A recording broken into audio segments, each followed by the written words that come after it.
sisa, kızıl sisa, sisa, sisa. Sisadan da көрейін қиса туса. Бұл күндері мейрамы бұл қазақта бәрін айтып көрейін ұйқасымша.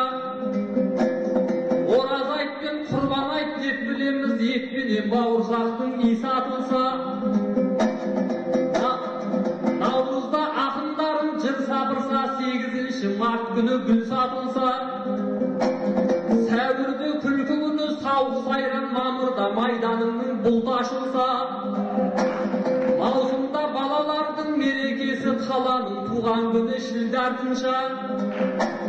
Тамызда атазаңның туған күні, қыркүйекте білімнің құлпы ашылса. Қазанда қарттар күні, қарашада теңгенің туған күні пұл шашылса. Желтоқсанда бар еді екі мейрам, ұл туса, елбасыдай ұлша туса. Бірақта азаттықтың мейрамының жарнамасы болмай жүр сипатынша. Жарнама оған қалай болсын енді, алдында туған күн деп иса тұрса.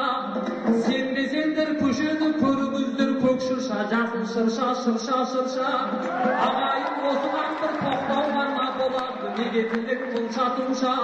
Қазақтықтың шыңына шыға алмайсың, азаттықтың алдында шырша тұрса.